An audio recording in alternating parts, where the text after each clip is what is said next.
À Siem Reap, à 2 pas des temples d'Angkor, les cours d'histoire ont repris normalement. Voilà près de 30 ans qu'ils étaient plus ou moins dispensés, plutôt moins que plus, voire pas du tout. Parce qu'à partir de 1960, Cambodge tout entier fut le théâtre de guerre, de famine et de génocide, les enfants furent enrôlés pour se battre ou travailler. Image d'une paix retrouvée et des espoirs fondés sur cette jeune génération qui n'a connu ni Khmer Rouge, ni Vietnamien, et pour qui tout est possible, comme au temps mythique des dieux rois d'Angkor. Pour les écoliers cambodgiens, l'histoire préfère ne retenir que les glorieux ancêtres, les bâtisseurs de temples et de royaumes, ou encore Norodom Sihanouk, actuel roi du Cambodge, et pour son peuple, le père de l'indépendance.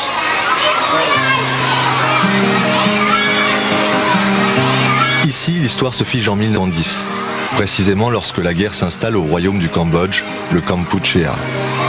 Kampuchea, que les Cambodgiens traduisent populairement, le peuple dont le karma ne guérit jamais.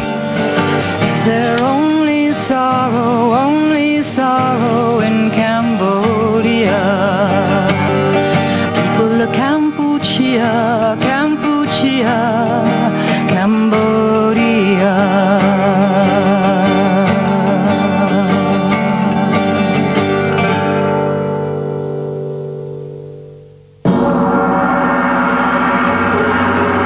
Au XIe siècle, le grand et glorieux royaume d'Angkor s'effondre. L'histoire du Cambodge n'est plus alors qu'une suite de guerres contre les envahisseurs siamois et annamites, de révoltes de princes et de mandarins, en quête d'une identité et d'une puissance disparue. En 1863, tourmenté par l'effondrement, le roi Norodom sollicite l'aide de la France pour protéger le royaume de ses grands et puissants voisins, le Siam et l'Annam. Les Cambodgiens s'accommodent donc bien du protectorat français qui marque les frontières, dote le pays d'une administration et contribue à son essor économique. Le 9 novembre 1953, le roi Norodom Sihanouk proclame l'indépendance du Cambodge. Une ère nouvelle s'ouvre pour le pays qui a négocié son indépendance dans la paix, alors que le reste de l'Indochine française bascule dans la guerre.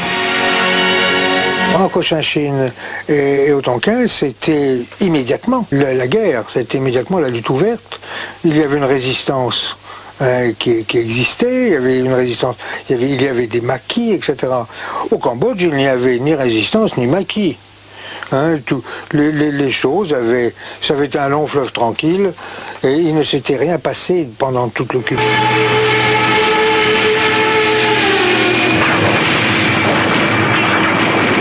Malmené par le Viet Minh d'Ho Chi Minh qui poursuit sa lutte pour l'indépendance et qui ne cache pas sa volonté de réunir une vaste fédération communiste des États indo-chinois, la France s'enlise dans la guerre.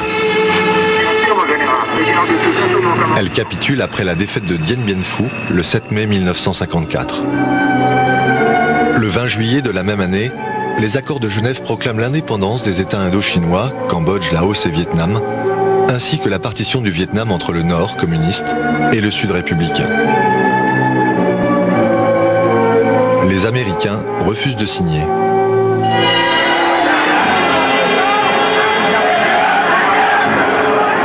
Sihanouk s'érige en père de la nation. Selon la tradition, il est le roi Dieu, l'incarnation des dieux sur terre, et pour le paysan cambodgien, le roi est le faiseur. Il détient un pouvoir magique. Lui-même croit à la sacralisation de sa mission. Il lance une grande campagne de réforme et s'attache avant tout à la reconnaissance des frontières du Cambodge. En 1955, il abdique pour se consacrer à la politique. Prince désormais, il fonde le parti du Sangkum Resnium, sorte de communauté socialiste populaire et bouddhique. Sous des allures de démocrate, Sihanouk fait mine de donner la parole au peuple, ses enfants. École, université, grands travaux et beaux-arts, il modernise le pays raisonnablement et cultive l'image. Aujourd'hui encore, pour la plupart des Cambodgiens, la référence au bonheur se situe à cette époque, aux années du Sangkum.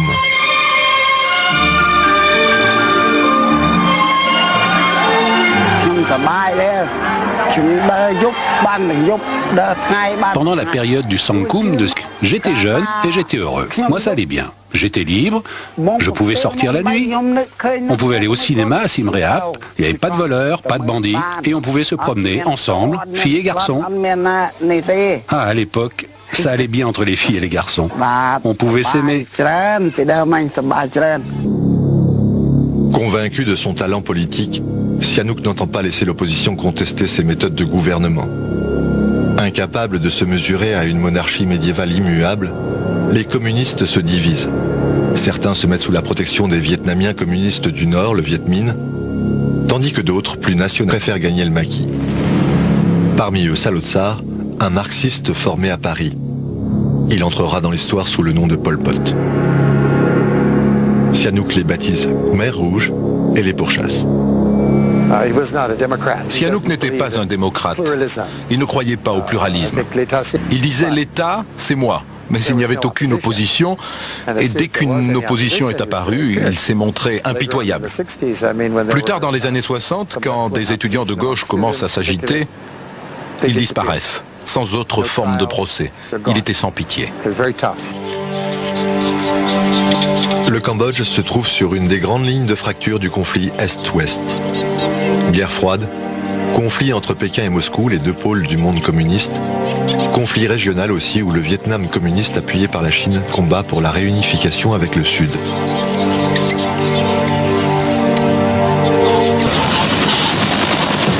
Pour contrer l'offensive des communistes Viet Cong, les Américains débarquent au Sud-Vietnam en 1965. Mais les Viet Cong poursuivent leur marche vers le sud. Pour échapper à l'ennemi, ils convoient leur matériel militaire par la piste Ho Chi Minh qui traverse le territoire cambodgien. Ils y établissent même des sanctuaires à l'abri de l'ennemi.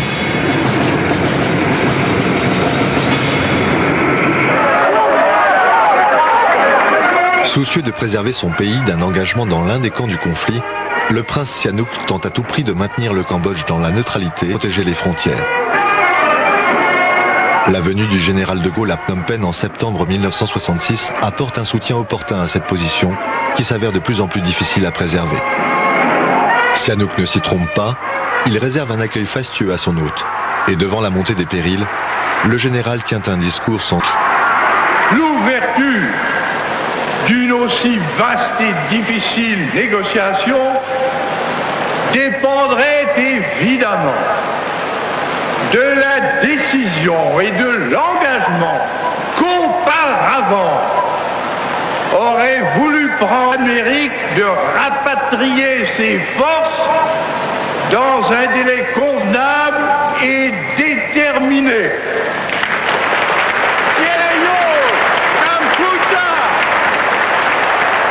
À peu près au même moment où Charles de Gaulle soutient la neutralité de Sihanouk, signe avec la Chine un accord au terme duquel les forces Viet Cong et nord-vietnamiennes qui ont des sanctuaires en territoire cambodgien et qui disposent de possibilités de transfert à travers le territoire cambodgien par la fameuse piste Ho Chi Minh, c'est là que Sihanouk signe cet accord qui autorise ce soutien à un des camps de la guerre du Vietnam. Et donc, on peut dire que c'est au moment où il reçoit le soutien le plus éclatant à sa politique de neutralité qu'il commence à l'abandonner. Qu'y avait-il? Cet endroit grouillé de soldats vietnamiens. Tout cela avec la permission de Sihanouk. Mais il ne pouvait pas faire autrement. S'il n'avait pas donné son autorisation, les Vietnamiens seraient rentrés au Cambodge de toute façon. Cette situation est une conséquence de la guerre du Vietnam. Les Américains n'avaient rien à faire ici. Mais une fois qu'ils étaient, ils devaient se conduire comme une armée.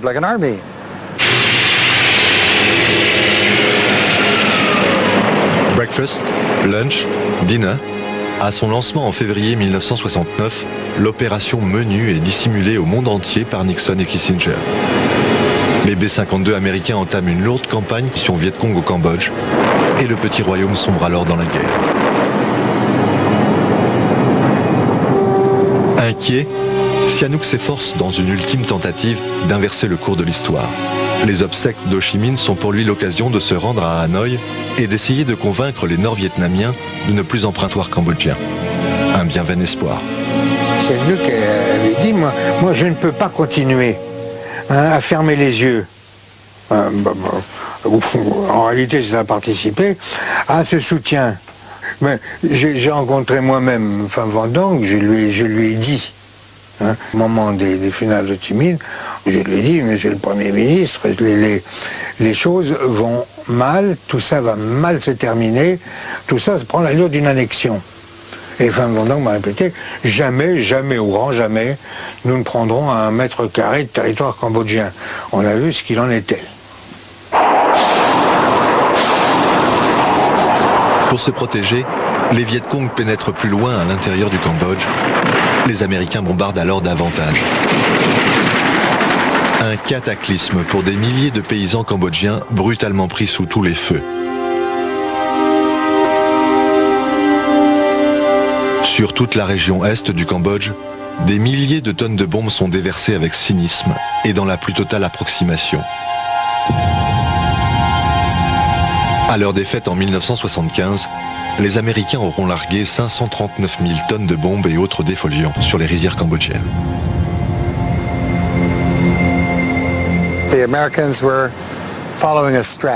Pour les Américains, le Cambodge n'avait aucun intérêt.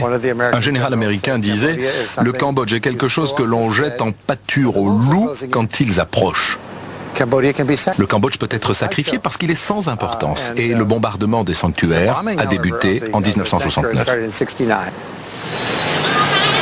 Les effets de la guerre sont désastreux pour Sihanouk. Difficultés économiques accrues, notamment dans les campagnes, mécontentement de l'opinion et particulièrement de la jeunesse, développement dans les milieux bourgeois. Le prince a perdu son pouvoir magique, il se consacre davantage au cinéma, à ses courtisanes, qu'aux affaires de l'État. Le Sangkum est une époque révolue.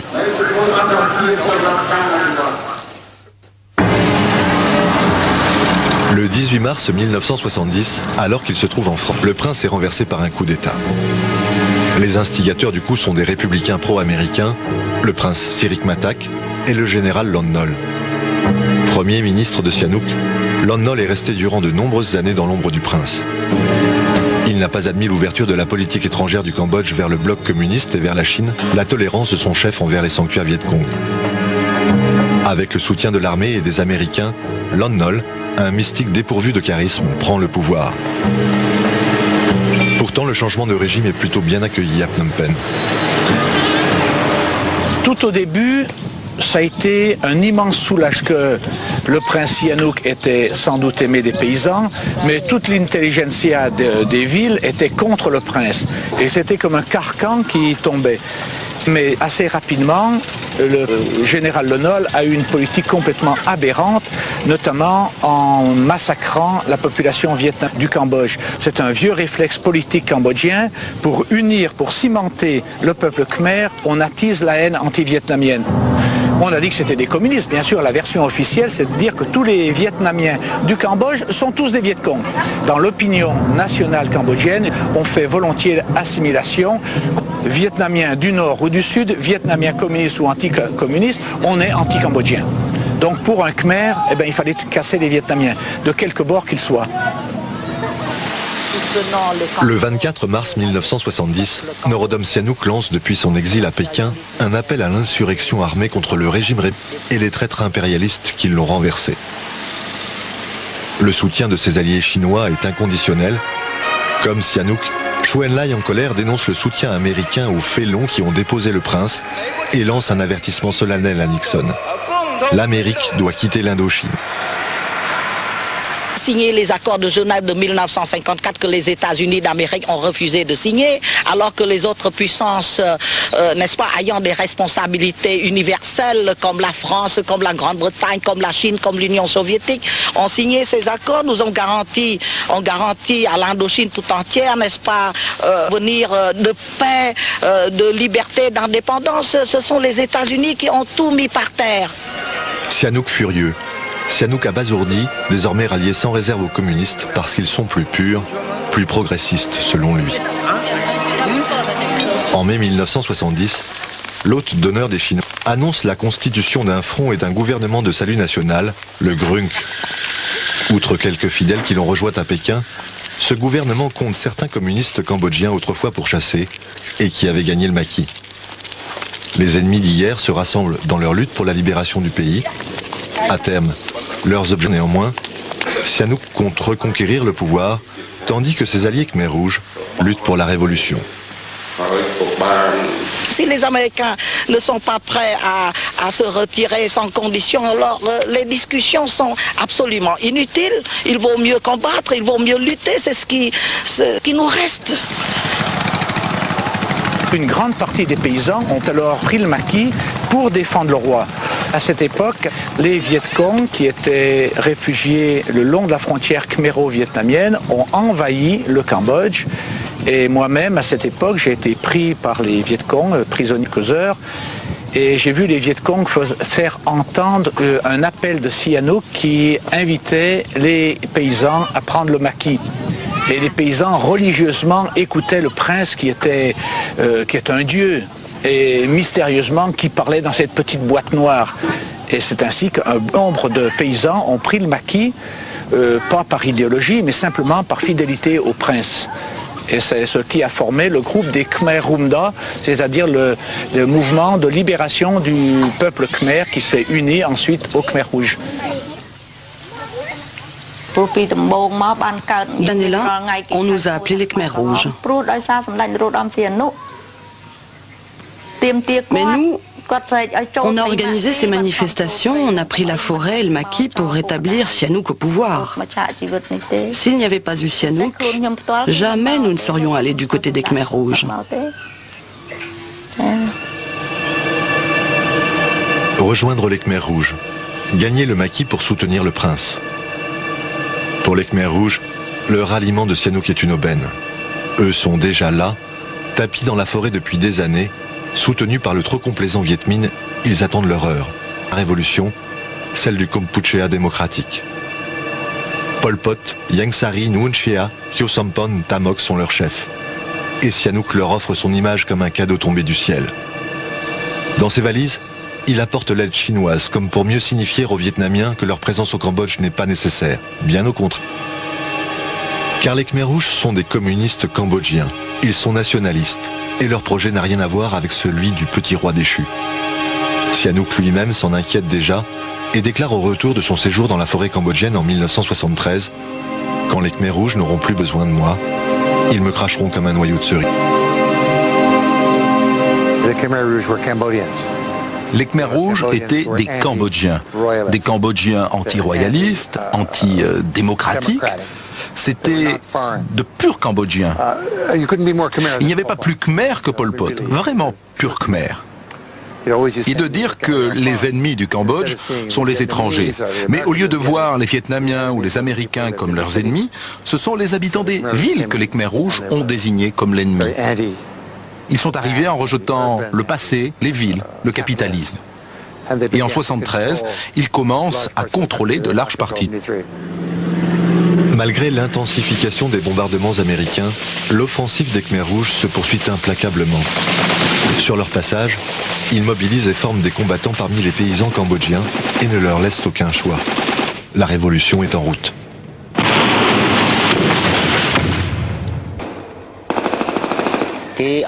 On a regroupé les gens pour en faire des soldats.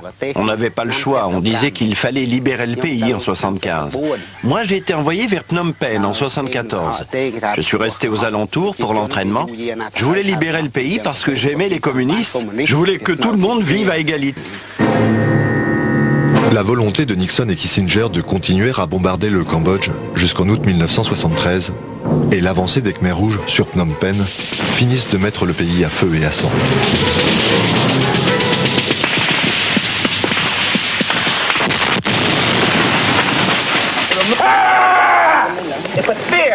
Malgré les revers subis au Vietnam, les conseillers militaires américains n'en dispensent pas moins leur savoir et leur méthode à une piètre armée républicaine recrutée à la hâte.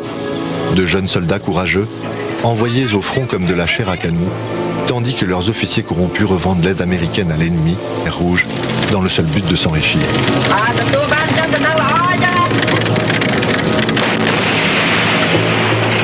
En 1974, l'armée de Lon Nol apparaît comme un écran de fumée face aux Khmer Rouges, autour de Phnom Penh encerclé. La décapités, et les ravitaillements aériens ne suffisent pas à nourrir une population qui a quadruplé depuis le début des hostilités. La ville n'est plus qu'un gigantesque cloaque, conséquence de l'afflux massif de réfugiés qui fuient la guerre et les bombardements. Insécurité, corruption, prostitution, épidémie, promotion de Lon Nol par lui-même au rang de maréchal retentit comme une ironie devant l'effondrement de son régime. Après 5 ans de guerre, le Cambodge, 7 millions d'habitants, compte 700 000 morts. La République Khmer vit ses dernières heures et ses partisans s'engouffrent dans les hélicoptères pour fuir. L'Amérique s'en va et ne se retourne pas sur les effets de son intervention au Cambodge.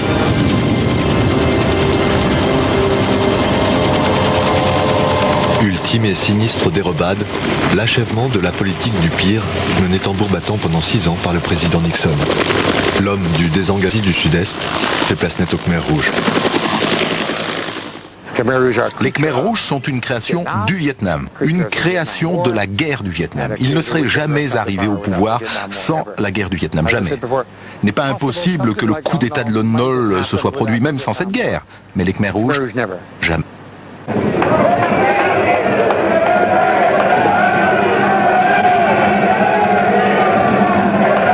De 8h, 8h30, 9h, c'était la liesse générale. C'était vraiment Phnom Penh libéré.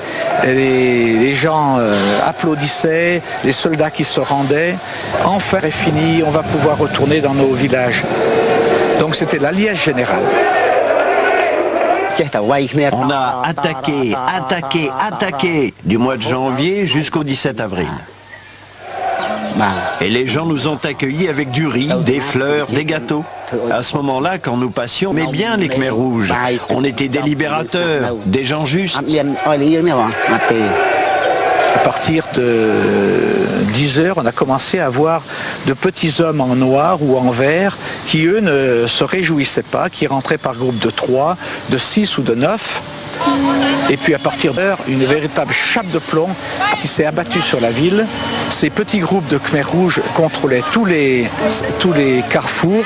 Les gens descendaient de voitures, levaient les mains et ces petits hommes en noir contrôlaient toute la circulation.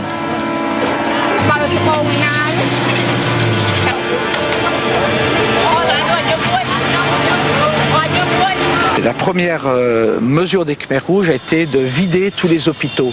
Toute cette vermine qui était dans les hôpitaux, on faisait sortir les gens. Ceux qui ne voulaient pas sortir ou qui ne pouvaient pas sortir étaient achevés à la grenade. Et j'ai vu de mes yeux passer devant l'évêché, à quelques centaines de mètres d'ici, des gens qui étaient dans leur lit encore avec le sérum en perfusion, poussés par leur famille, quitter la ville, d'autres sans pieds ni jambes, partir comme ils pouvaient, se traînant pour partir hors de la ville. Et puis ensuite, dès l'après-midi, vers 1h de l'après-midi, c'est la population de Phnom Penh, un flot serré, qui partait en quittant la ville, en portant à pied, en portant le baluchon sur la tête et tout ce qu'ils pouvaient emmener. On était complètement atterrés. Et nous avons eu l'occasion de discuter avec un chef Khmer rouge, sans doute un petit gradé. Et la ville est mauvaise, parce qu'en ville, vous avez de l'argent. Alors, on va envoyer tout le monde à la rizière et le peuple khmer saura qu'il naît du grain de riz. C'était un moyen de reconstruire le Cambodge à partir de zéro. C'est pas une purification ethnique, c'est pas une purification biologique, mais c'est une purification de tous ceux qui ne peuvent pas redevenir paysans. Un communisme agraire intégral, une folie utopique. Folie utopique, crime contre l'humanité, génocide, utopie meurtrière. Que n'a-t-il été écrit pour Kagim du Kampuchea démocratique des Khmers rouges, ce que Malraux définissait comme la Chine vue par des cons? Et ceux-là qui paradent dans Phnom Penh pour fêter la victoire n'ont pas le temps de réfléchir davantage. Plus vite et mieux, voici leur devise face aux grands frères chinois et vietnamiens. Voici l'arrêt de mort du peuple khmer signé par Pol Pot et ses séides. Cette victoire intervient plusieurs jours avant la chute de Saigon, et les Cambodgiens tiennent à souligner qu'ils ont gagné avant les communistes vietnamiens, et c'est une indication de cette volonté de marquer rupture entre ce qu'on pourrait appeler le polpotisme, qui est une volonté d'aller en un seul bond vers le socialisme, une manière beaucoup plus radicale et beaucoup plus nationaliste aussi, d'aller vers ce qu'on pourrait qualifier de national-maoïsme par rapport aux Vietnamiens dont ils vont critiquer le socialisme à la soviétique. Phnom Penh est vide. Toutes les villes sont vides. Les moines sont défroqués et les pagodes reconverties en lieu d'exécution pour les amis de Lon Nol. La monnaie est abolie. Les écoles et les universités sont... Les dirigeants du Kampuchea démocratique divisent le pays en deux catégories. Le peuple ancien, les Cambodgiens sous le contrôle des Khmers rouges depuis 1970, et le peuple nouveau, les citadins pervertis par les idées occidentales qui doivent être rééduqués. Pour Langkar, mythifié du parti et demeuré anonyme jusqu'en 1977, ce sectarisme déconcertant relève de l'évidence. Nous avons déterminé dans un congrès spécial, à la fin du mois d'avril 1975, que c'était le peuple, que c'était les paysans qui avaient fait la révolution, qui avaient fait la guerre pour libérer le pays. Et donc que c'était ces paysans qui devaient en tirer les avantages.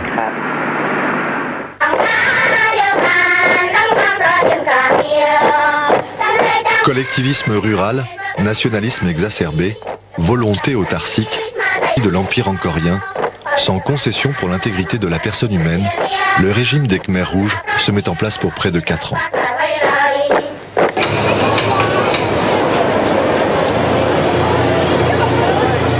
Camarades, ayez toujours à l'esprit ces 4 règles. Ne pas savoir, mendre, ne pas voir, ne pas parler. Ainsi, à force de répression, à force de propagande désuète, comme ces images tournées en 1978 par des cinéastes de pays frères sur un camp modèle, la population est mobilisée pour les grands travaux d'irrigation. Le Cambodge est transformé en un immense camp de concentration. Travail forcé, éducation politique et séances d'autocritique, séparation des familles, silence de rigueur, malnutrition, incitation à la délation, purge politique, exécution, obsession de la pureté khmer, expulsion intégrale de la population vietnamienne et déploiement des troupes aux frontières. Une révolution radicale à huis clos dans le silence délibéré de la communauté internationale. 3 ans, 9 mois et 20 jours d'enfer pour 7 millions de Cambodgiens.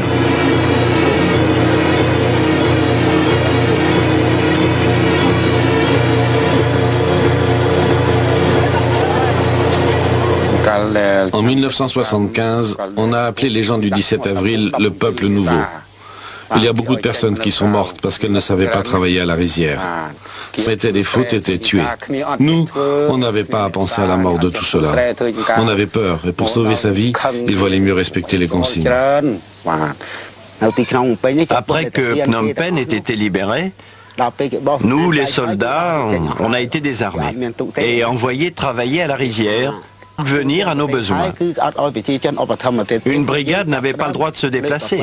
Pour se déplacer, il fallait un ordre.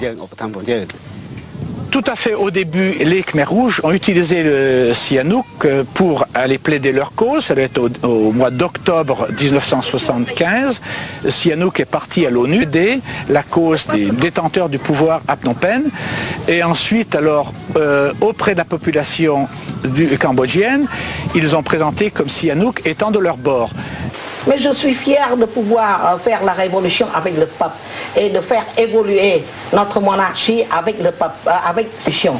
Vous voyez, parce qu'il n'y a aucune monarchie qui soit assez intelligente pour faire ce coup-là. Et je suis fier de ce que la monarchie cambodgienne soit la plus progressiste de l'histoire de l'humanité.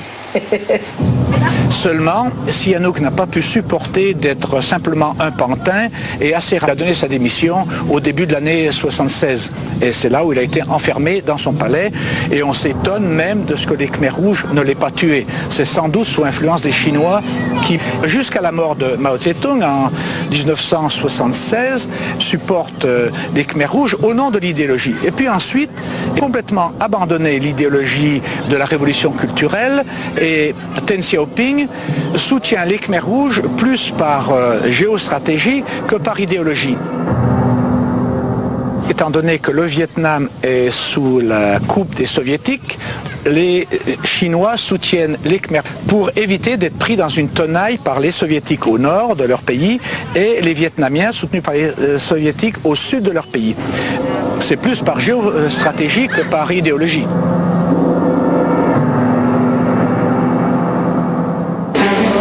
Fort du soutien chinois, les Khmers rouges s'arment. Au nom du nationalisme khmer, ils ferment le Cambodge à toute influence étrangère, exacerbent le sentiment anti-vietnamien par des actes d'agression répétés à la frontière. En mars 1977, les cadres appellent à la lutte contre l'envahisseur et lancent ce qu'ils présentent comme la solution finale cambodgienne. Pol Pot ordonne de procéder aux 3 extirpations, c'est-à-dire à l'élimination de tous les Vietnamiens encore présents au Cambodge, de tous les Khmers parlant le vietnamien et de tous les Cambodgiens entretenant des relations de près ou de loin avec des Vietnamiens. On disait à Pol Pot, ils sont mis, tout le monde essaye de vous détruire. Eh bien, ok, tuez-les tous. Et la règle était, si vous tuez, alors il vaut mieux tuer 10 personnes innocentes plutôt que de laisser un seul coupable en liberté. Pol Pot pensait aussi, et je crois qu'il avait raison, que certains membres de son parti avaient été formés par les Vietnamiens, considéraient que les décisions politiques des Khmers rouges étaient insensées. Évacuation des villes, pas d'argent, pas d'école, trop dur, trop radical. Et alors Pol Pot déclenche des purges staliniennes contre ses ennemis réels ou imaginaires. Le centre est au cœur de Phnom Penh, un centre d'interrogatoire et de détention. L'ultime démonstration de la psychose polpotiste.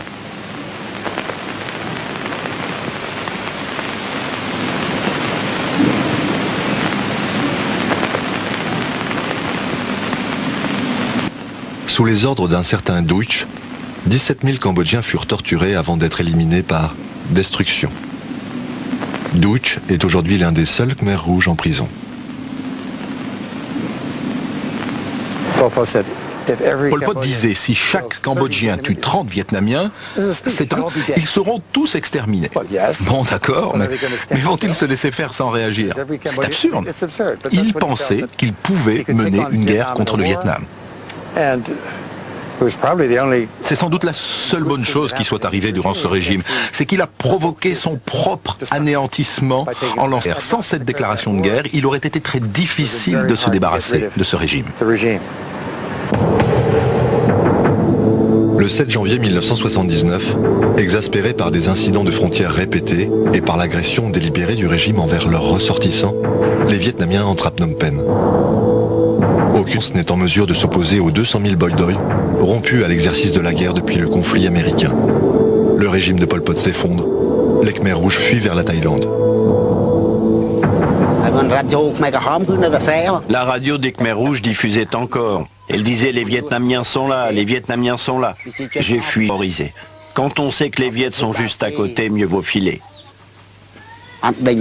Quand j'ai fui Phnom Penh, les villageois ne nous ont pas donné à manger, car ils n'aimaient plus les Khmers rouges. Jusqu'à ce que les Vietnamiens envahissent le Cambodge, on ne savait pas que beaucoup de gens avaient été... que beaucoup étaient morts. Ce qu'ont fait les Khmers rouges, ça n'a pas de sens. Beaucoup trop de Cambodgiens sont morts. L'ampleur des crimes perpétrés par les Khmers rouges est alors révélée au monde entier. Légitimer leur intervention, présentée comme le sauvetage du peuple khmer, les Vietnamiens établissent un tribunal révolutionnaire et condamnent à mort par contumace les dirigeants du Kampuchea démocratique. Selon la propagande, la clique de Pol Pot, Ieng Sary et Khieu Samphan est responsable de la mort d'au moins 3 millions de Cambodgiens. s'accordent aujourd'hui pour réviser cette estimation. Le chiffre qu'ils avancent est tout aussi terrifiant. 1 700 000 Cambodgiens ont péri sous le régime des Khmers rouges.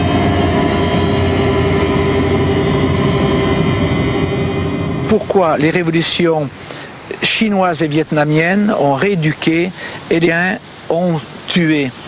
Parce que pour un Khmer, il n'y a pas de rééducation possible. Les Khmers rouges ont réagi devant la mort avec leur culture khmer influencée par le bouddhisme. En tuant les gens, ils les aidaient à revivre dans une vie meilleure. Le bon ou le mauvais karma suit l'homme comme son ombre. Donc il n'y a pas de conversion possible, de rééducation possible. Donc il faut tuer. Alors je ne dis pas que c'est l'explication ultime, mais c'est peut-être une lumière d'explication pour expliquer ce qui est inexplicable. C'est une folie. Les Vietnamiens mettent en place la République populaire du Kampuchéa. Sans commune mesure avec les atrocités du Kampuchéa démocratique, la nature et le fonctionnement de ce régime diffèrent peu sur le plan idéologique de celui de ses prédécesseurs.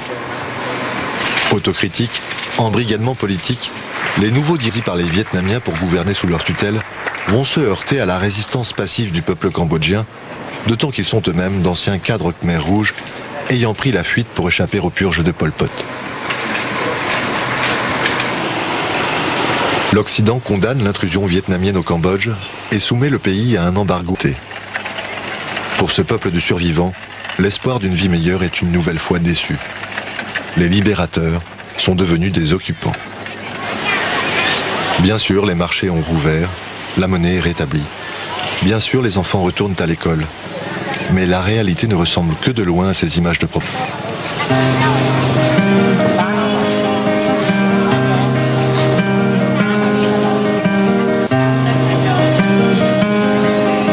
Les réfractaires au régime et les paysans affamés prennent alors le chemin de l'exode, vers les camps de Thaïlande, là où l'aide occidentale afflue. Only sorrow in Cambodia. People of Kampuchea, Kampuchea, Cambodia.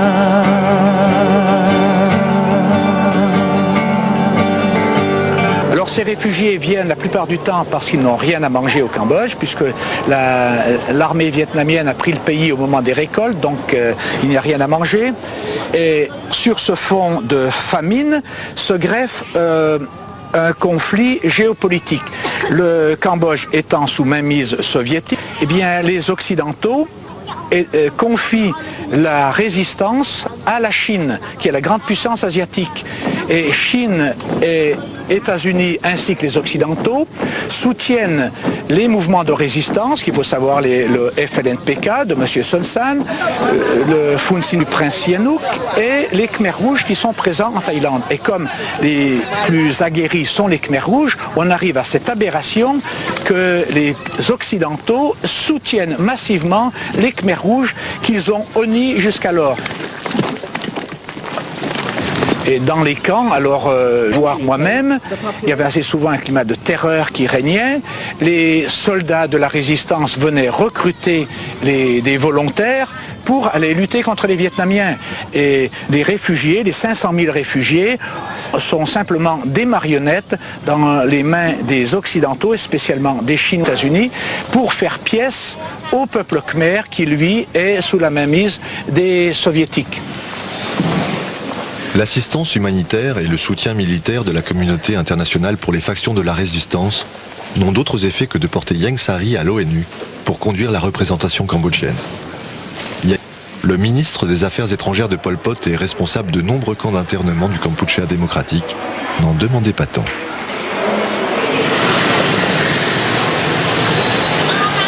À Phnom Penh, cet état de fait déclenche la colère de Hun Sen, le nouveau Premier ministre. Il fustige Sihanouk qui, selon lui, contribue une nouvelle fois les Khmers rouges sur la scène politique. Leur retour aux affaires de l'État est brandi comme une menace justifiant tous les efforts militaires et humains pour contrer les armées de la résistance. La guerre civile se prolonge jusqu'en 1989, quand l'armée vietnamienne tire du Cambodge, après 10 ans de pression internationale. Ce retrait s'effectue dans la paix, à la faveur de nouvelles circonstances géopolitiques suscitées par la perestroïka en URSS. L'arrivée à la direction de l'URSS de Gorbatchev se traduit par une modification du rôle de l'URSS sur la scène internationale, et les Vietnamiens vont être obligés de tenir compte du soutien décroissant dont ils bénéficiaient de la part de l'URSS. Quand ils s'en vont, les Vietnamiens laissent un pays qui a pu reconstituer un minimum d'appareil d'État, mais à la vietnamienne. La République populaire du Kampuchea, qui s'est transformée en 1989 en État du Cambodge, reste fortement marquée dans ses structures et dans ses méthodes de gouvernement par le style du communisme vietnamien.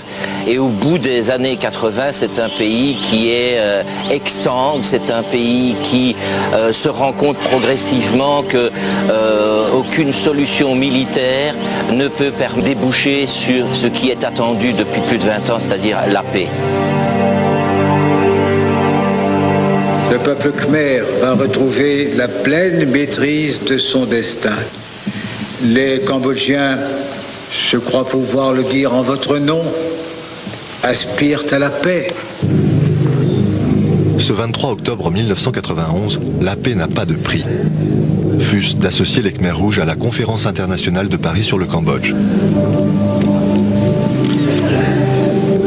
Réconciliation nationale oblige, le terme génocide ne doit figurer dans aucun texte, à la demande d'Exline et des 4 factions cambodgiennes signataires des accords. Après 20 ans de guerre, les Cambodgiens profitent de la fin de la guerre froide et de l'aide des Nations Unies pour se rassembler et reconstruire le pays. La paix à n'importe quel prix, puisque les 18 pays présents aux accords de Paris décident l'envoi de casques bleus et le déblocage de 3 milliards de dollars pour l'APRONUC, l'autorité provisoire des Nations Unies au Cambodge.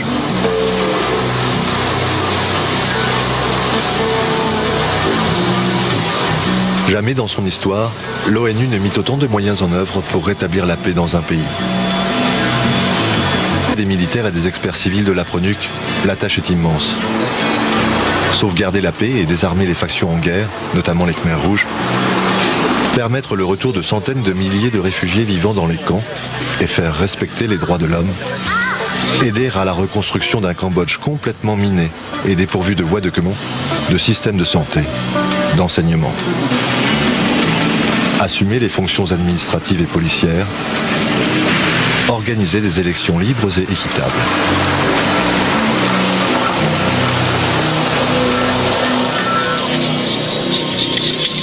Mais une fois les accords signés, les Khmers rouges se retirent du processus de paix et appellent au boycott des élections.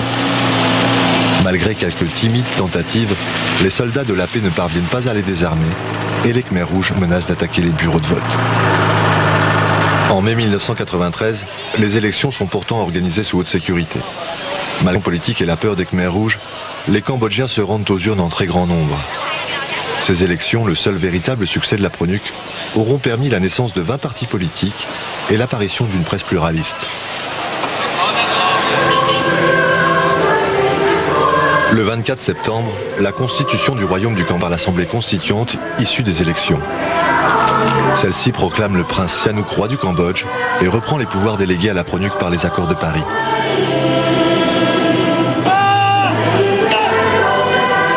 Le retour de Sihanouk sur le trône, le principe admis d'une démocratie libérale s'engageant sur le respect des droits de l'homme et la perspective de la paix retrouvée, suscite un immense espoir chez les Cambodgiens.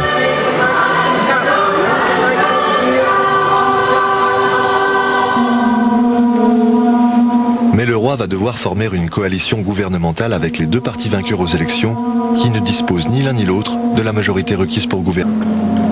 Il nomme alors 2 premiers ministres, le prince Norodom Ranariddh, son fils, chef du Fun Sinpec, le parti royaliste, et Hun Sen, ancien premier ministre communiste de la République populaire du Kampuchea, chef du parti du peuple cambodgien. Les 2 ennemis ne vont pas s'entendre pour diriger un gouvernement de coalition qui souffre de trop et de corruption en particulier. Ils ne vont pas s'accorder davantage pour obtenir des Khmers rouges qu'ils déposent les armes. Les querelles internes remettent une nouvelle fois à plus tard démocratie et prospérité.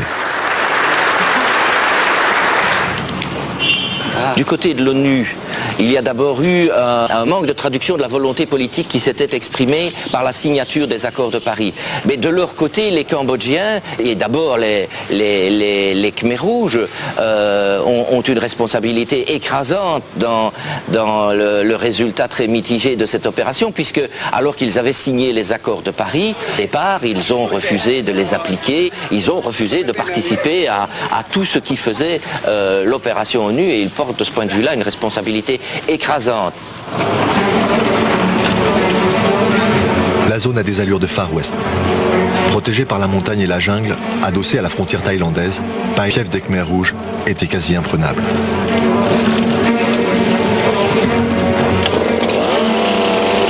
Avec les coupes de bois et les pierres précieuses en abondance, la guérilla a pu financer armes et munitions.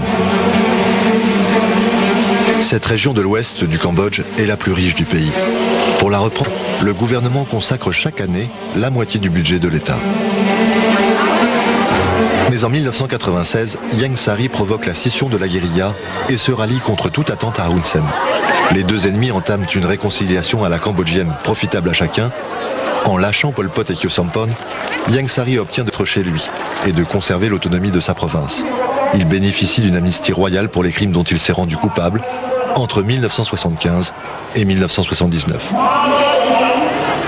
Hun Sen, quant à lui, entame l'unité de l'ennemi Khmer rouge et raffermit son pouvoir face à Han Rit. La mort de Pol Pot survient en avril 1998. Le criminel est incinéré dans une relative indifférence près d'An Long Veng, au nord du pays. Pol Pot fuyait l'avancée des troupes de Hun Sen et vivait ici, tapi dans la jungle, à 500 mètres de la Thaïlande. Ses crimes restent punis.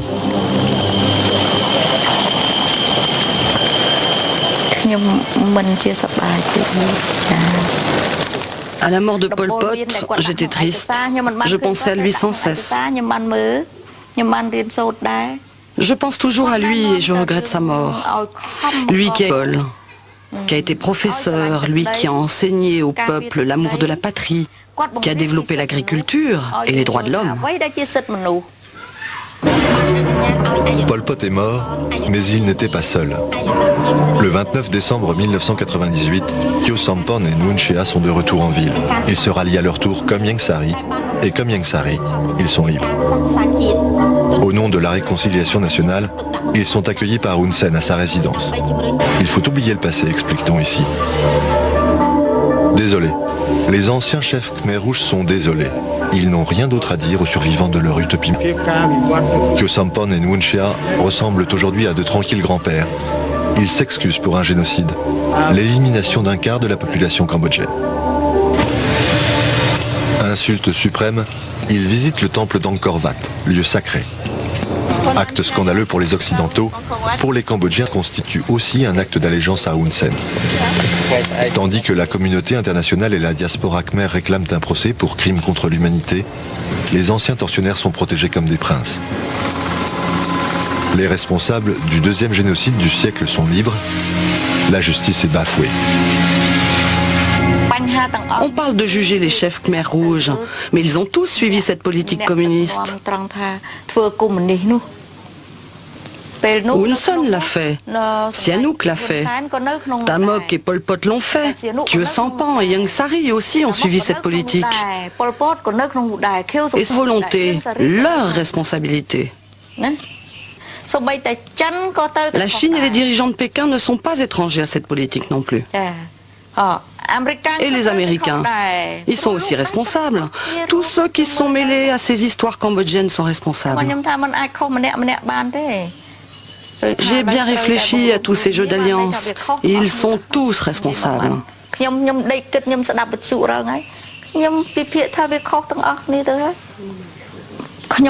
Moi, je suis cambodgienne. Et au milieu de tout ça, nous les Cambodgiens, on a été transformés en coqs de combat. C'est la communauté internationale qui a reconnu les Khmers rouges, pas les Cambodgiens. Vérifiez dans les accords de Paris. Il y a la signature de Khieu Samphan et de Son Sen. Je veux protéger la vie des Cambodgiens. Des fidèles de Khieu Samphan, de simples citoyens. Je ne veux pas que les Cambodgiens soient à nouveau pris dans la guerre. La réconciliation, c'est mieux que de réveiller le passé.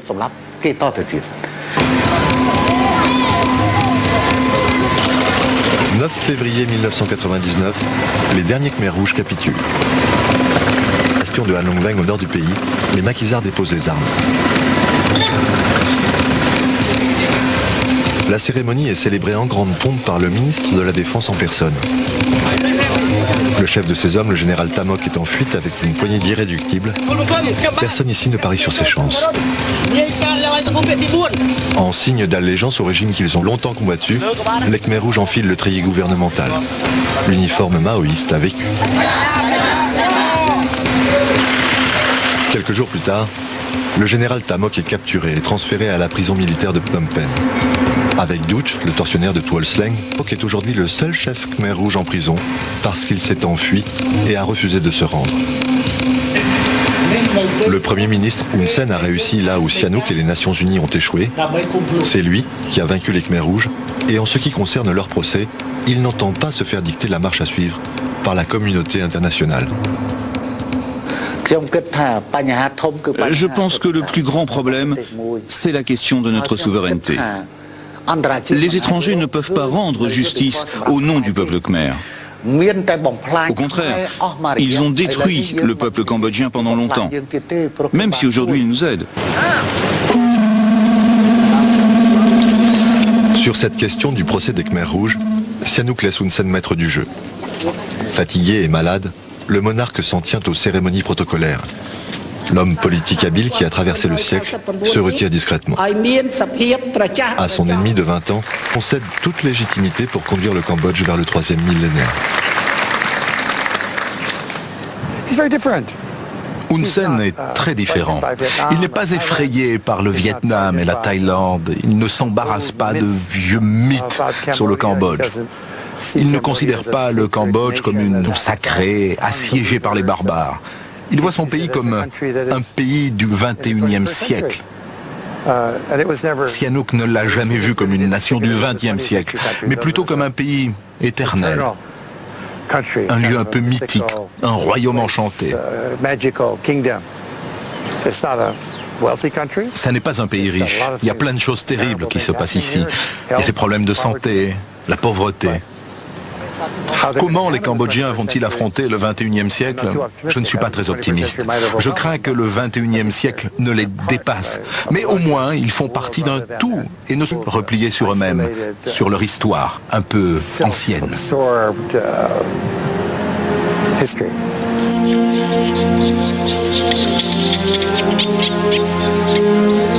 À Halong Veng, la maison de Tamok est gardée par l'armée royale. Enfin au grand complet. Lui était le conducteur du char de Hun Sen qui a brûlé sur la grande rue près du marché. Il a sauté sur une mine pendant l'assaut et a miraculeusement survécu. À l'hôpital, tout le monde disait qu'il allait mourir. Aujourd'hui, il est chauffeur de taxi et revient souvent ici. Désormais, les Rouges sont mes frères, dit-il. Lui était chanteur à la radio des Khmers rouges. Maintenant qu'il est rallié, chanter un hymne révolutionnaire serait saugrenu.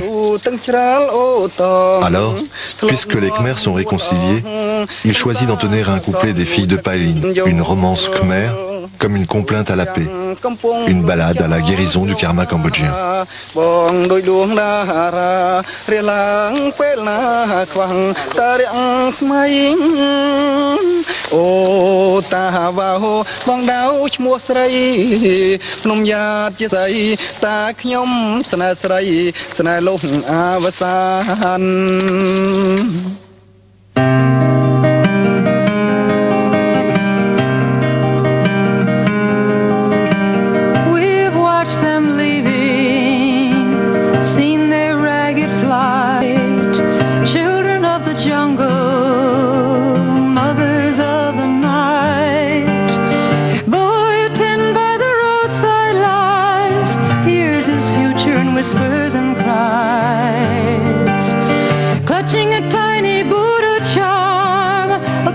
In his mother's arms,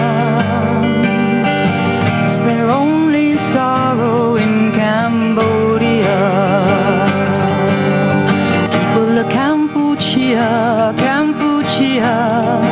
Cambodia.